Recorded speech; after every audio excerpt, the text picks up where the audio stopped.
ਅੱਜ ਦਾ जो एक बड़ा ही साडे इलाके का महत्वपूर्ण समागम जिहदे विच अज दे मुख केंद्र बिंदु साडे दर्शन सिंह जी पेटीमान, जिन्हां नूं तुसीं सारे बड़े लंबे समय तो जिहड़ा है वो जानते हो, पढ़ते हो, सुनते हो। उन्होंने एक बड़ा ही साडे इलाके के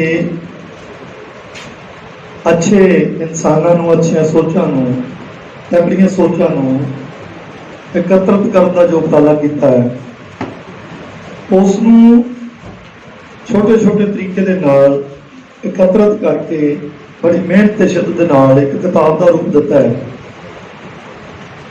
जिसका नाम है नरोईयां सोचां। बड़ा अपने आप दे विच एक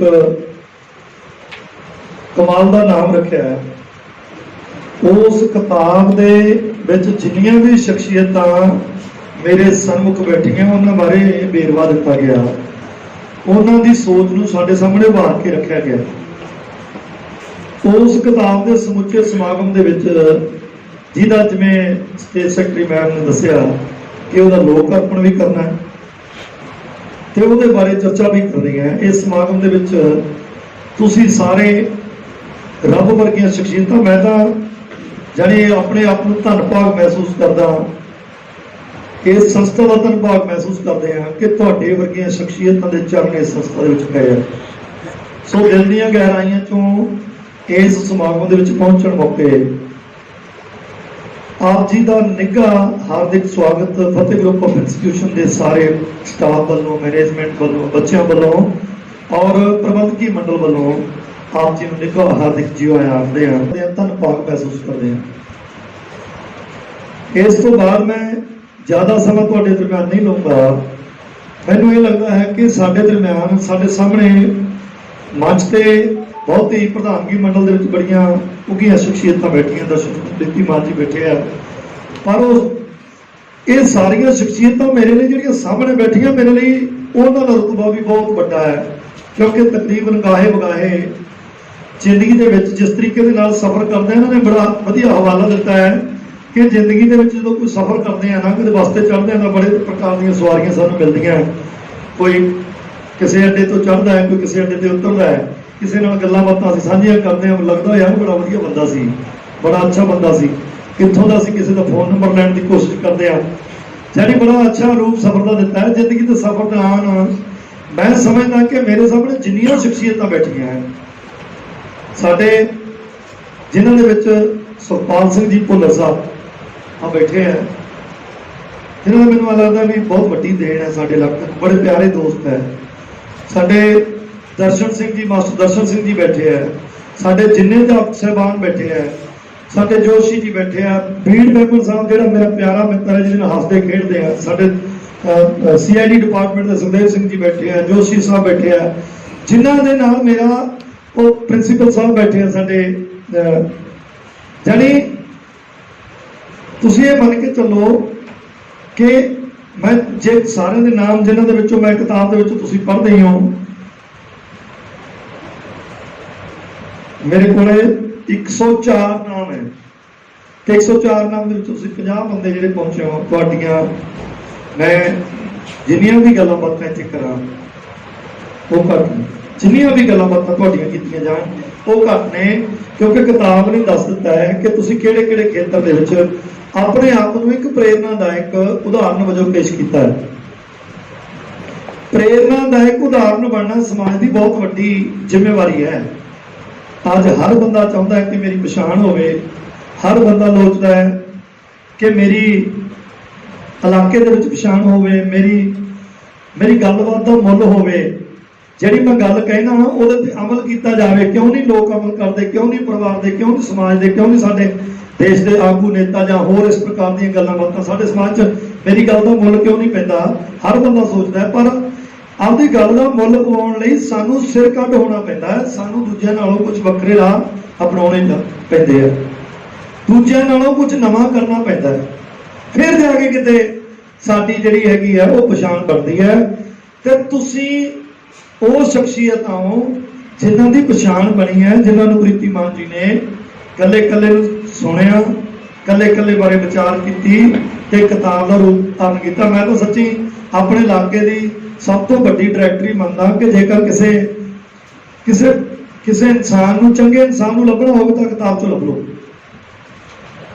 ਜੇਕਰ ਤੁਹਾਡਾ ਮਨ ਕਰੇ ਕਿ ਯਾਰ ਮੈਂ ਇਹੋ ਜਿਹੇ ਬੰਦੇ ਨੂੰ ਮਿਲਣਾ ਹੈ, ਜਿਹੜੇ ਬੰਦੇ ਕੋਲੇ ਆਹ ਗੁਣ ਹੋਣ, ਮੇਰੇ ਮਨ ਦੇ ਵਿੱਚ ਕੋਈ ਖਿਆਲ ਆਇਆ ਤਾਂ ਮੈਂ ਸੋਚਦਾ ਕਿ ਮੇਰੇ ਕੋਲ 104 ਬੰਦੇ ਜਿਹੜੇ ਜ਼ਿੰਦਗੀ ਦੇ ਵਿੱਚ ਬਹੁਤ ਅੱਛਾ ਤੇ ਬਹੁਤ ਵੱਡਾ ਸੋਚਦੇ ਆ, ਨਵੇਕਲੀ ਸੋਚ ਸੋਚਦੇ ਆ, ਜਿਨ੍ਹਾਂ ਦੇ ਕਾਰਜਾਂ ਦੇ ਵਿੱਚ, ਜਿਨ੍ਹਾਂ ਦੇ ਕੰਮਾਂ ਦੇ ਵਿੱਚ, ਜਿਨ੍ਹਾਂ ਦੇ ਉਦੇਸ਼ਾਂ ਦੇ ਵਿੱਚ ਨਵੇਕਲਾਪਣ ਹੈ ਔਰ ਸੇਧ ਦੇਣ ਦੀ ਸਮਰੱਥਾ ਹੈ, ਉਹ ਫਿਰ ਇਸ ਕਿਤਾਬ ਦੇ ਵਿੱਚੋਂ ਮੈਨੂੰ ਲੱਭ ਜਾਣਗੇ। ਇਹ ਪ੍ਰੀਤੀ ਮਾਨ ਜੀ ਤੁਹਾਨੂੰ ਮੁਬਾਰਕਬਾਦ ਦਿੰਦੇ ਆ। ਅਸੀਂ ਸਾਰੇ ਖੁਸ਼ਨਸੀਬ ਹਾਂ ਕਿ ਤੁਸੀਂ ਇਹ ਸਾਰੇ ਬੰਦੇ, ਕਿਤਾਬ ਦੀ ਬਾਤ ਆਪਣੇ ਆਪ ਦੇ ਵਿੱਚ ਵੱਡੀ ਹੋ ਜਾਂਦੀ ਹੈ ਜਦੋਂ ਇੰਨੇ ਪਿਆਰੇ ਬੰਦਿਆਂ ਦੇ ਨਾਮ, ਇੰਨੇ ਸਤਿਕਾਰਤ ਬੰਦਿਆਂ ਦੇ ਨਾਮ ਤੁਸੀਂ ਇਸ ਕਿਤਾਬ ਦੇ ਵਿੱਚ ਇਕੱਤਰਤ ਕਰਕੇ ਸਾਡੇ ਸਾਹਮਣੇ ਪੇਸ਼ ਕਰ ਦਿੱਤੇ। ਸੋ ਕਿਤਾਬ ਬਾਰੇ ਬੜੀ ਅੱਛੀ ਚਰਚਾ ਹੋਣੀ ਹੈ। ਮੈਂ ਬਸ ਆਪਣੇ ਵੱਲੋਂ ਇੰਨੀ ਬੇਨਤੀ ਕਰੂੰਗਾ ਕਿ ਕਿਤਾਬਾਂ ਵਾਕਈ ਸੱਚਮੁੱਚ ਅੱਜ ਲਿਟਰੇਚਰ ਲਿਖਿਆ ਤੇ ਬਹੁਤ ਜਾ ਰਿਹਾ, ਸਾਹਿਤ ਬਹੁਤ ਲਿਖਿਆ ਜਾ ਰਿਹਾ, ਢੇਰਾਂ ਦੇ ਢੇਰ, ਪਰ ਇੱਕ ਦੁੱਖ ਸਾਰੇ ਮਹਿਸੂਸ ਕਰਦੇ ਆ ਕਿ ਪਾਠਕ ਹੈ ਨਹੀਂ, ਪੜ੍ਹਦਾ ਕੋਈ ਨਹੀਂ। ਕਿਉਂ ਨਹੀਂ ਪੜ੍ਹਦਾ? ਸਾਡੇ ਵਾਸਤੇ ਸਵਾਲ ਹੈ। ਸਾਡੀਆਂ ਭੈਣਾਂ ਬੀਬੀਆਂ ਬੈਠੀਆਂ ਨੇ, ਪਰ ਮੇਰੇ ਕੋਲ ਇਹਨਾਂ ਨੇ ਗੱਲ ਕੀਤੀ ਸੀ, ਅਸੀਂ ਵੀ ਲਿਖਦੇ ਹਾਂ। ਤੁਸੀਂ ਸਾਰੇ ਇੱਕ ਤੋਂ ਵੱਧ ਕੇ ਹੋ, ਇੱਕ ਤੋਂ ਵੱਧ ਕੇ ਹੋ, ਪਰ ਸਾਰਿਆਂ ਦੇ ਮਨ ਦੇ ਵਿੱਚ ਇੱਕ ਗੱਲ ਸੋਚਣ ਵਾਲੀ ਹੈ ਕਿ ਜੋ ਸਾਡੇ ਪੰਜਾਬ ਦੇ ਨਾਲ ਹੋ ਰਿਹਾ, ਜੋ ਸਾਡੀ, ਕਿਉਂਕਿ ਅਸੀਂ ਪਹਿਲਾਂ ਆਪਦਾ ਘਰ ਸੰਭਾਲਾਂਗੇ, ਫਿਰ ਅਸੀਂ ਆਪਦਾ ਜਿਹੜੀ ਸਮਾਜ ਸੰਭਾਲਾਂਗੇ, ਫਿਰ ਆ ਜਾ ਕੇ ਕਿਤੇ ਅਸੀਂ ਆਪਦੇ ਦੇਸ਼ ਪੰਜਾਬ ਦੀ ਰਾਖੀ ਕਰ ਸਕਾਂਗੇ। ਸਾਨੂੰ ਸੱਚੀ ਇੱਕ ਬਹੁਤ ਵੱਡਾ ਸਵਾਲ ਸਾਡੇ ਸਾਹਮਣੇ ਆ ਗਿਆ ਕਿ ਸਾਡੇ ਪੰਜਾਬ ਦੇ ਵਿੱਚ ਇਹ ਰੌਲਾ ਰੱਪਾ, ਆਹ ਜੋ ਖਾਨਾ ਜੰਗੀ ਵੱਲ ਅਸੀਂ ਵਧੀ ਜਾਂਦੇ ਹਾਂ, ਭਰਾ ਮਾਰੂ ਜੰਗ ਵੱਲ ਵਧੀ ਜਾਂਦੇ ਹਾਂ, ਚਾਹੇ ਉਹਦੇ 'ਚ ਲੀਡਰ ਦੋਸ਼ੀ ਹੈ, ਚਾਹੇ ਉਹਦੇ 'ਚ ਕੋਈ ਆਰਗੇਨਾਈਜੇਸ਼ਨ ਜੋ ਦੋਸ਼ੀ ਹੈ, ਚਾਹੇ ਕੇਂਦਰ ਦੋਸ਼ੀ ਹੈ, ਚਾਹੇ ਸਟੇਟ ਦੋਸ਼ੀ ਹੈ, ਪਰ ਯਾਰ ਸਾਡੇ ਹੁੰਦਿਆਂ ਅਸੀਂ ਦਿਸ਼ਾ ਕਿਉਂ ਨਹੀਂ ਦੇ ਪਾਏ? ਇਹ ਮੇਰੇ ਮਨ ਦੇ ਵਿੱਚ ਬਹੁਤ ਵੱਡਾ ਸਵਾਲ ਖੜਕਦਾ। ਇਹ ਵਿਦਵਾਨਾਂ ਦੀ ਬਹੁਤ ਵੱਡੀ ਜ਼ਿੰਮੇਵਾਰੀ ਹੈ ਜਿੱਥੋਂ ਅਸੀਂ ਕਦੇ ਨਹੀਂ ਭੱਜ ਸਕਦੇ। ਇਹ ਸਵਾਲ ਹਰ ਵਕਤ ਆਪਣੇ ਆਪ ਨੂੰ ਕਰਨਾ ਪੈਂਦਾ ਹੈ। ਤੇ ਮੈਨੂੰ ਇਹ ਲੱਗਦਾ ਹੁੰਦਾ ਕਿ ਕਿਤਾਬਾਂ ਦੇ ਵਿੱਚ ਆਮ ਤੌਰ ਤੇ ਕੀ ਹੁੰਦਾ, ਮੈਨੂੰ ਬੜੀ ਮਾਫ ਕਰਨਾ, ਮੈਨੂੰ ਕਿਸੇ ਗੱਲ ਦਾ ਐ ਨਹੀਂ ਹੁੰਦਾ, ਮੈਂ ਜਿਹੜੀ ਗੱਲ ਮੇਰੇ ਦਿਮਾਗ 'ਚ ਹੁੰਦੀ ਮੈਂ ਕਹਿ ਦਿੰਦਾ ਹਾਂ। ਕਿਤਾਬਾਂ ਦੀਆਂ ਗੱਲਾਂ ਬਾਤਾਂ, ਗੋਸ਼ਟੀਆਂ ਇਹ ਬਹੁਤ ਹੋਈ ਜਾਂਦੀਆਂ, ਮਤਲਬ ਸਾਜ ਸਭਾਵਾਂ ਬਹੁਤ ਹੋਈ ਜਾਂਦੀਆਂ।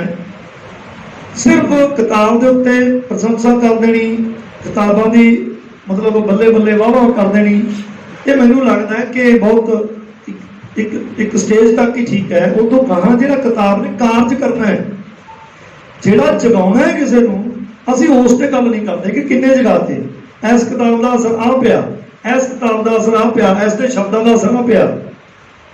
ਅਸੀਂ ਇੱਥੇ ਆ ਕੇ ਚੁੱਪ ਕਰਦੇ ਨੇ ਕਿਉਂਕਿ ਸ਼ਾਇਦ ਸਾਨੂੰ ਲੱਗਦਾ ਕਿ ਉਹ ਤੋਂ ਗਾਹਾਂ ਕੀਤਾ ਤਾਂ ਅਸੀਂ ਫਰੋੜਨਾ ਨਹੀਂ ਚਾਹੁੰਦੇ ਜਾਂ ਸਰਚ ਨਹੀਂ ਕਰਨਾ ਚਾਹੁੰਦੇ। ਇੱਥੇ ਮੇਰੀ ਸਾਡੇ ਸਟੂਡੈਂਟ ਨੂੰ, ਸਾਡੇ ਬੱਚਿਆਂ ਨੂੰ ਹਰ ਵਕਤ ਲੜਾਈ ਹੈ ਕਿ ਬੇਟਾ ਤੁਹਾਡੇ ਸਾਹਮਣੇ ਸਵਾਲ ਹੈ, ਪਹਿਲੀ ਗੱਲ ਤਾਂ ਸਵਾਲ ਤੁਹਾਨੂੰ ਲੜਨ ਵਾਲੇ ਨਹੀਂ ਕਰਨੇ। ਪਹਿਲਾ ਸਵਾਲ ਇਹ ਕਰੋ, ਆਪਣੇ ਆਪ ਨੂੰ ਸਵਾਲ ਕਰੋ ਕਿ ਅਸੀਂ ਜਾ ਕੇ ਤੁਹਾਨੂੰ ਰਹਿ ਕਿ ਮੇਰੀ ਦਿਸ਼ਾ ਠੀਕ ਹੈ। ਹਰ ਚੀਜ਼ ਦੇ ਉੱਤੇ ਸਵਾਲ ਹੈ। ਤਾਂ ਮੇਰਾ ਕਹਿਣ ਦਾ ਭਾਵ ਕਿ ਬੱਚਿਆਂ ਨੂੰ ਵੀ ਜਦੋਂ ਅਸੀਂ ਇਹ ਗੱਲ ਕਰਦੇ ਹਾਂ ਕਿ ਮੇਰੀ ਦਿਸ਼ਾ ਠੀਕ ਹੈ, ਇਸ ਬੱਚੇ ਪੁੱਛਣ ਆਪਣੇ ਆਪ ਨੂੰ, ਅਸੀਂ ਕਿਉਂ ਨਾ ਕਰੀਏ? ਮੈਂ ਆਪਣੇ ਆਪ ਨੂੰ ਸਵਾਲ ਕਿਉਂ ਨਹੀਂ ਕਰ ਸਕਦਾ ਕਿ ਕੀ ਜਦ ਜਿਹੜੇ ਸਮਾਜ ਦੇ ਵਿੱਚ ਅਸੀਂ ਆਪਣੇ ਆਪ ਨੂੰ ਜ਼ਿੰਮੇਵਾਰ ਬੰਦੇ ਮੰਨ ਕੇ ਚੱਲ ਰਹੇ ਹਾਂ, ਕੀ ਯਾਰ ਮੇਰਾ ਸਮਾਜ ਨੂੰ ਕੁਛ ਨਾ ਕੁਛ ਜਿਹੜਾ ਹੈਗਾ ਉਹ ਦੇਣ ਹੈਗੀ ਹੈ। ਸੋ ਇਹ ਆਪਣੇ ਆਪ ਦੇ ਵਿੱਚ ਮੇਰੀ ਬੇਨਤੀ ਵੀ ਹੈ, ਮੇਰੇ ਮਨ ਦੇ ਵਿੱਚ ਸਵਾਲ ਵੀ ਹੈ ਤੇ ਮੈਂ ਉਮੀਦ ਕਰਦਾ ਕਿ ਆਪਾਂ ਸਾਰੇ ਇਸ ਪਾਸੇ ਵੱਲ ਵਧੀਏ ਕਿ ਸਾਡੇ ਸਾਹਿਤ ਦੇ ਵਿੱਚੋਂ ਸਾਡੇ ਪਾਠਕ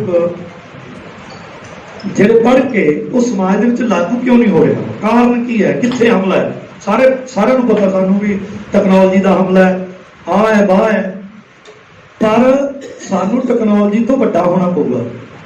ਇਹ ਅਧਿਆਪਕਾਂ ਵਾਸਤੇ ਵੀ ਬਹੁਤ ਵੱਡਾ ਸਵਾਲ ਹੈ। ਮੈਂ ਸਾਡੇ ਅਧਿਆਪਕ, ਚਲੋ ਅਸੀਂ ਪਹਿਲਾਂ ਸੋਚਿਆ ਸੀਗਾ ਕਿ ਬੰਦੇ ਆਪਣੇ ਸਟਾਫ ਸ਼ਾਮਲ ਕਰਾਂਗੇ, ਫਿਰ ਜਦੋਂ ਮੈਂ ਆਖਿਆ ਵੀ ਆਪਣੇ ਸਾਰੇ ਬੰਦੇ ਬੁਲਾ ਲਓ, ਆਪਾਂ ਉਹਨਾਂ ਨਾਲ ਗੱਲ ਕਰਾਂਗੇ, ਆਪਣੀ ਉਹਨਾਂ ਨਾਲ ਗੱਲ ਬਣਦੀ ਹੈ। ਫਿਰ ਅਸੀਂ ਆਖਿਆ ਵੀ ਸਿਰਫ ਉਹਨਾਂ ਨਾਲ ਹੀ ਗੱਲ ਕਰਾਂਗੇ, ਆਪਾਂ 100 ਬੰਦਾ ਜਿਹੜੇ ਇਕੱਠੇ ਹੋ ਕੇ ਆਪਾਂ ਆਪ ਦੀ ਗੱਲ ਕਰਾਂਗੇ। ਤਾਂ ਅੱਜ ਸਾਡੇ ਸਾਹਮਣੇ ਸਵਾਲ ਬਹੁਤ ਵੱਡਾ ਹੈ। ਬਰਾੜ ਸਾਹਿਬ ਬੈਠੇ, ਰਣਜੀਤ ਬਰਾੜ ਜੀ ਬੈਠੇ ਆ, ਸਾਰੇ ਤੁਸੀਂ कि असी जिन्नी देर तक साडे जवाकां नूं किताबां ना मोबाइल दे विच बंद के देतियां, कंप्यूटर च बंद के देतियां पढ़ी चलो, वो तुहानूं उस तों पहलां ਇੱਥੇ ਪੜਾਉਣ ਦੀ ਬਜਾਏ ਤੁਹਾਨੂੰ ਬੰਬੇ ਬੈਠਾ ਬੰਦਾ, ਪਤਾ ਨਹੀਂ ਕੈਨੇਡਾ ਬੈਠਾ ਬੰਦਾ ਤੁਹਾਡੇ ਦਿਮਾਗ ਤੋਂ ਸਾਰਿਆਂ ਤੋਂ ਵੱਧ ਪੜਾ ਦੂਗਾ। ਉਹ ਕਹਿੰਦਾ ਤੁਸੀਂ ਇਹਨੂੰ ਲਾ ਲਓ ਤੇ ਮੈਂ ਤੁਹਾਨੂੰ ਲੋੜ ਹੀ ਨਹੀਂ ਪੈਂਦੀ, ਐਵੇਂ ਬਿਨਾਂ ਗੱਲ ਤੁਸੀਂ ਕਲਾਸ 'ਚ ਜਾਓਗੇ। ਸਕੂਲਾਂ ਕਾਲਜਾਂ ਦਾ ਮਾਹੌਲ ਮਰ ਗਿਆ, ਜਿੱਥੇ ਆ ਕੇ ਚੰਗਾ ਮਾੜਾ ਸਟੂਡੈਂਟ ਦੇਖ ਕੇ ਫੈਸਲਾ ਕਰਦਾ ਸੀ ਕਿ ਮੇਰੇ ਲਈ ਕੀ ਠੀਕ ਹੈ। ਚੰਗੇ ਦਾ ਸਾਹਮਣਾ ਕਰਕੇ ਮਾੜੇ ਦਾ ਸਾਹਮਣਾ ਕਰਕੇ ਉਹਨੂੰ ਫੀਲ ਹੁੰਦਾ ਸੀ। ਅੱਜ ਖਤਮ ਕਰਤੇ। ਅੱਜ ਮੇਰੇ ਕੋਲ ਇੱਥੇ ਪੋਜੀਸ਼ਨ ਆਉਂਦੀ ਹੈ, ਡੰਮੀ ਦਾਖਲੇ कर दो जी, शरेआम डम्मी दाखले, शरेआम कोई बच्चा कॉलेज आना ही नहीं चाहता। क्यों नहीं होना चाहता? कितने कमियां है, संस्थावां च कमियां है, विद्वानां च कमियां, साडियां सरकार दीयां पॉलिसियां च कमियां है, कित्थे कमियां है, लभण दी लोड़ है। इस दे उत्ते कल्ला मैं ये गल नहीं कहता कि मैं इस दे विचों बरी हो सकता, मैं बहुत वड्डा दोषी होवां तुहाडे तों। सब तो मैनूं ये लगदा भी आपां कित्थे, आपां लड़ना कित्थे है, जिन्नी देर तक ये सच्चाई है कि जेकर असीं देखते हैं कि साडे समाज दे विच खलाअ पैदा हो गया, ਇਹਦਾ ਸਿੱਟਾ ਬਹੁਤ ਮਾੜਾ ਨਿਕਲਣਾ ਹੈ, ਤੇ ਉਹਦੇ ਲਈ ਸਾਨੂੰ ਸਮਾਜ ਦੇ ਕਿਸੇ ਨਾ ਕਿਸੇ ਖਿੱਤੇ ਦੇ ਵਿੱਚ ਉਤਰਨਾ ਪੈਣਾ। ਸਿਰਫ ਘਰੇ ਬੈਠ ਕੇ ਹੁਣ ਮੈਨੂੰ ਲੱਗਦਾ ਗੱਲ ਨਹੀਂ ਬਣਨੀ। ਬਹੁਤ ਬੰਦੇ ਚੰਗੇ ਆ ਜਿਹੜੇ ਲੱਗੇ ਹੋਏ ਆ ਅੱਛੇ ਮਾਹੌਲ ਦੇ ਵਿੱਚ, ਨਹੀਂ ਤਾਂ ਤੁਸੀਂ, ਮੈਂ ਮਾਫੀ ਚਾਹੁੰਦਾ, ਤੁਸੀਂ ਦੇਖ ਲਓ ਆ ਕੀ ਹਾਲਾਤ ਹੋਈ ਜਾਂਦੇ ਆ। ਇਹਨਾਂ ਤੋਂ ਡਾਇਰੈਕਸ਼ਨ ਮਿਲੂਗੀ ਸਾਨੂੰ, ਆ ਜਿਹੜੀਆਂ ਰਵਾਇਤੀ ਪਾਰਟੀਆਂ ਪੂਰਟੀਆਂ, ਇਹਨਾਂ ਤੋਂ ਸਾਨੂੰ ਡਾਇਰੈਕਸ਼ਨ ਮਿਲੂਗੀ। ਕੀ ਡਾਇਰੈਕਸ਼ਨ ਦੇ ਦੇਣਗੇ? ਤਾਂ ਰੰਗ ਲਾ ਦੇਣ। ਇਹਨਾਂ ਨੂੰ ਮੈਸੇਜ, ਇਹਨਾਂ ਨੂੰ ਸੰਦੇਸ਼ ਸਾਡੇ ਸਮਾਜ ਦੇ ਵਿੱਚੋਂ ਜਾਣਾ ਚਾਹੀਦਾ, ਵਿਦਵਾਨਾਂ ਤੋਂ ਜਾਣਾ ਚਾਹੀਦਾ ਕਿ ਇਸ ਦਿਸ਼ਾ ਤੇ ਕੰਮ ਕਰੋ। ਉਹ ਸੰਦੇਸ਼ ਜਾਣਾ ਬੰਦ ਹੋ ਗਿਆ, ਉਹ ਸੰਦੇਸ਼ ਜਾਣਾ ਬੰਦ ਹੋ ਗਿਆ, ਤਾਂ ਕਰਕੇ ਅੱਜ ਆ ਪ੍ਰੋਬਲਮ ਹੈ। ਅੱਜ ਮੇਰੀ ਇੱਕ ਨਾ ਕੈਨੇਡਾ ਤੋਂ ਬੱਚਾ ਸੀ, ਉਹਦੇ ਨਾਲ ਗੱਲ ਹੋ ਰਹੀ ਸੀ। ਮੈਂ ਤੁਹਾਨੂੰ ਮਾਫੀ ਚਾਹੁੰਦਾ, ਮੈਂ ਟਾਈਮ ਵੱਧ ਲੈ ਗਿਆ, ਮੈਂ ਜ਼ਿਆਦਾ। ਕੈਨੇਡਾ ਤੋਂ ਬੱਚਾ, ਮੈਂ ਇਹਨੂੰ ਆਖਿਆ, ਮੈਂ ਤੂੰ ਹੀ ਕੰਮ ਕਰਦਾ? ਕਹਿੰਦਾ ਜੀ ਮੈਂ ਇੱਥੇ, ਮੇਰੀ ਨਾ ਇੱਛਾ ਤਾਂ ਇਹ ਸੀ ਕਿ ਮੈਂ ਵਾਈਟ ਕਾਲਰ ਜੌਬ ਕਰੂੰਗਾ, ਮਤਲਬ ਕੋਈ ਨਹੀਂ, MBA ਗੋਲਡ ਮੈਡਲਿਸਟ ਸੀਗਾ ਬੰਦਾ, ਪਰ ਕਹਿੰਦਾ ਵੀ ਮੈਂ ਇੱਥੇ ਇੱਕ ਮਾਲ ਦੇ ਵਿੱਚ ਕੈਸ਼ੀਅਰ ਦੇ ਉੱਤੇ ਕੰਮ ਕਰਕੇ ਮੈਨੂੰ ਸੈਟੀਸਫੈਕਸ਼ਨ ਹੈ ਕਿ ਮੈਂ ਕੰਮ ਕਰਦਾ। ਪਰ ਜੇ ਸਰ ਮੈਂ ਇੱਥੇ ਕਿਤੇ MBA ਗੋਲਡ ਮੈਡਲਿਸਟ ਹੋ ਕੇ ਕਿਤੇ ਆਪਣੇ ਪੰਜਾਬ ਦੇ ਵਿੱਚ ਕੰਮ ਕਰਨਾ ਹੁੰਦਾ, ਵੀ ਮੈਂ ਕੈਸ਼ੀਅਰ ਦਾ ਕੰਮ ਮੈਂ ਨਹੀਂ ਕਰਨਾ ਸੀ, ਬਿਲਕੁਲ ਨਹੀਂ ਕਰਨਾ ਸੀ। ਇੱਥੇ ਯਾਰ ਹਾਲਾਤ ਇਹ ਹੈ ਕਿ ਕਿਸੇ ਬੱਚੇ ਦਾ ਕੰਮ ਕਰਨ ਨੂੰ ਮੂੰਹ ਨਹੀਂ ਕਰਦਾ, ਜੀ ਨਹੀਂ ਕਰਦਾ। ਕਿਉਂ ਨਹੀਂ ਕਰਦਾ? ਕਲਚਰ ਹੈ ਨਹੀਂ। ਸਾਡੇ ਬੱਚੇ, ਸਾਡੇ ਹਾਲਾਤ, ਮੈਨੂੰ ਕਦੇ ਕਦੇ ਮਾਫੀ ਚਾਹੁੰਦਾ, ਮੈਂ ਪਤਾ ਨਹੀਂ ਕਿਹੋ ਜਿਹੀ ਗੱਲ ਕਰ ਰਿਹਾ, ਕਦੇ ਕਦੇ ਮੈਨੂੰ ਇਹ ਲੱਗਦਾ ਹੈਗਾ ਕਿ ਸਾਡੇ ਬੱਚਿਆਂ ਦੇ ਵਿੱਚ ਵਰਕ ਕਲਚਰ ਪੈਦਾ ਹੋਣ ਹੀ ਨਹੀਂ ਦਿੱਤਾ ਜਾ ਰਿਹਾ। ਵਰਕ ਕਲਚਰ ਪੈਦਾ ਸਾਡੀ ਧੌਣ ਚ ਕਿੱਲਿਆਂ ਵਾਲੀ ਜਿਹੜੀ ਧੌਂਸ ਹੈ ਉਹ ਪੈਦਾ ਹੀ ਨਹੀਂ ਹੋਣ ਦਿੰਦੀ। 3 ਕਿੱਲਿਆਂ ਵਾਲਾ ਵੀ ਵੱਡਾ ਟਰੈਕਟਰ, ਵੱਡਾ ਡੈਕ ਲਾ ਕੇ ਉਹ ਫੀਲ ਕਰਾਉਂਦਾ ਕਿ ਮੈਂ, ਮੇਰਾ ਬੇਟਾ, ਮੇਰਾ ਪੁੱਤ ਜਾਂ ਮੈਂ ਪਿੰਡ ਦੇ ਵਿੱਚ ਸਮਥਿੰਗ ਹੈਗਾ, ਬਹੁਤ ਕੁਝ ਖਾਸ ਚੀਜ਼ ਹੈਗਾ। ਤੇ ਫਿਰ ਦੂਜਾ ਜਿਹੜਾ ਆਪਾਂ ਕਹਿੰਦੇ ਵੀ 10 ਕਿੱਲਿਆਂ ਵਾਲਾ ਬੱਚਾ ਤੇ ਜਾਂ ਕੋਈ ਪਰਿਵਾਰ ਦਾ ਬੱਚਾ, ਉਹ ਆਖੇ ਵੀ ਮੈਂ ਤਾਂ ਗਰੀਬੀ, ਮਤਲਬ ਕੈਸ਼ੀਅਰ ਦਾ ਕੰਮ ਜਾਂ ਕਲੈਰੀਕਲ ਦਾ ਕੰਮ ਜਾਂ ਕੋਈ ਟੈਕਨੀਕਲ ਕੰਮ ਮੈਂ ਤਾਂ ਕਰ ਲੂੰਗਾ। ਉਹ ਕਿਉਂ ਕਰੂਗਾ? ਉਹਦੀ ਚੜ੍ਹਾਈ ਥੋੜ੍ਹਾ, ਉਹਦੀ ਤਾਂ ਪਿੰਡ ਦੇ ਵਿੱਚ ਉਹ ਦੇਖਿਆ ਵੀ ਉਹ ਮੁੰਡੇ ਦੀ ਵੱਧ ਚੜ੍ਹਾਈ ਆ, ਉਹਨੂੰ ਬੱਲੇ ਬੱਲੇ ਆ, ਉਹਦੀ ਵੱਧ ਜਿਹੜੀ ਹੈਗੀ ਆ, ਉਹਨੂੰ ਵਾਹਵਾ ਬੱਲੇ ਬੱਲੇ ਵੱਧ ਮਿਲਦੀ ਹੈ, ਲੀਡਰ ਉਹਨੂੰ ਵੱਧ ਉਹ ਕਰਦੇ, ਤੇ ਫਿਰ ਉਹਨੂੰ ਕੀ ਲੋੜ ਹੈ? ਸਾਡੇ ਕਲਚਰ ਮਾੜਾ ਹੋ ਗਿਆ। ਸੋ ਇਹ ਮੈਨੂੰ, ਇਹ ਕਲਚਰ ਕਿਉਂ ਮਾੜਾ ਹੋ ਗਿਆ? ਕਿਉਂਕਿ ਅਸੀਂ ਵਿਦਵਾਨਾਂ ਨੇ ਆਪਣੇ ਆਪ ਨੂੰ ਕਿਤੇ ਨਾ ਕਿਤੇ ਬੈਕਫੁੱਟ ਤੇ ਪਾਇਆ। ਵਿਦਵਾਨਾਂ ਦੀ ਸੋਚ ਅੱਜ ਦੇ ਹਮਲੇ ਦੇ ਨਾਲ ਟੱਕਰਾ ਨਹੀਂ ਕਰਦੀ, ਕਿਤੇ ਨਾ ਕਿਤੇ ਬੌਣੀ ਹੈ, ਕਿਤੇ ਨਾ ਕਿਤੇ ਕਮਜ਼ੋਰ ਹੈ। ਇਸ ਗੱਲ ਦੇ ਉੱਤੇ ਕੋਈ ਸੁਭਾਵਾਂ ਕਰੋ। ਇੰਨੇ ਬੰਦੇ ਬੈਠੇ ਹੋ, ਮੈਂ ਬੇਨਤੀ ਕਰੂੰਗਾ ਕੋਈ ਸੁਭਾਵਾਂ ਕਰੀਏ, ਕਿਤੇ ਨਾ ਕਿਤੇ ਹੱਲ ਲੱਭੀਏ। ਕੋਈ ਜ਼ਿੰਮੇਵਾਰੀ ਲੈਣ ਵਾਲਾ ਬੰਦਾ, ਆਪਾਂ ਉਹਦੇ ਤੇ ਉਂਗਲ ਕਰੀਏ ਕਿ ਬੰਦਾ ਜ਼ਿੰਮੇਵਾਰੀ ਲੈਣ ਵਾਲਾ। ਅੱਜ ਜ਼ਿੰਮੇਵਾਰੀ ਲੈਣ ਵਾਲੇ ਬੰਦੇ ਆ, ਉਹਨਾਂ ਨੂੰ ਤੜਾਕ ਪਤਾ ਨਹੀਂ ਕਿਵੇਂ ਕਰਕੇ ਇੱਕ ਮਿੰਟ 'ਚ ਗੇਮ ਖੇਡ ਕੇ ਸਾਡੇ ਤਾਂ ਕੋਈ ਬੰਦੇ ਨੂੰ ਕੱਲ੍ਹ ਯਾਦ ਦਾ ਕਰਫਿਊ ਕਰ ਰਿਹਾ ਸੀ, ਕਹਿੰਦਾ ਵੀ ਸਿਆਸਤ ਦੇ ਵਿੱਚ ਤੁਹਾਡੀ ਫੀਲਿੰਗ ਮਰ ਜਾਣੀ ਚਾਹੀਦੀ ਹੈ। ਤੁਹਾਡੇ ਸਾਹਮਣੇ ਕਿਸੇ ਦਾ ਕੁਝ ਵੀ ਹੋ ਗਿਆ, ਤੁਹਾਡੇ ਚਿਹਰੇ ਤੇ ਕੁਝ ਨਹੀਂ ਆਉਣਾ ਚਾਹੀਦਾ। ਫੀਲਿੰਗ ਲੈਸ ਹੋ ਕੇ ਸਿਆਸਤ ਹੋ ਸਕਦੀ ਹੈ। ਇਹਦਾ ਮਤਲਬ ਕਿੰਨਾ ਖਤਰਨਾਕ ਮਾਹੌਲ ਕਰਨਾ ਪਿਆ ਜੂਗਾ। ਤੇ ਆਪਾਂ ਕਹਿੰਦੇ ਲੀਡਰ ਮਾੜੇ, ਲੀਡਰ ਤਾਂ ਸਪਸ਼ਟ ਹੈ ਵੀ ਉਹਦੀ ਤਾਂ ਫੀਲਿੰਗ ਮਰੀ ਹੋਈ ਹੈ। ਅਸੀਂ ਕਿਵੇਂ ਕਹਿੰਦੇ ਉਹਨਾਂ ਦੀ ਤਾਂ ਨੇਚਰ ਹੀ ਬਦਲ ਗਈ, ਉਹ ਤਾਂ ਕਲਚਰ ਹੀ ਤੇ ਆਪਾਂ ਭਾਲੀ ਜਾਂਦੇ ਵੀ ਉਹ ਐਂ ਨਹੀਂ ਕਰਦਾ, ਉਹ ਐਂ ਨਹੀਂ ਕਰਦਾ, ਉਹਦਾ ਤਾਂ ਸੁਭਾਅ ਬਦਲ ਗਿਆ, ਉਹਨੇ ਸੂਖਮ ਤਾਂ ਗਈ ਸਾਰੀ।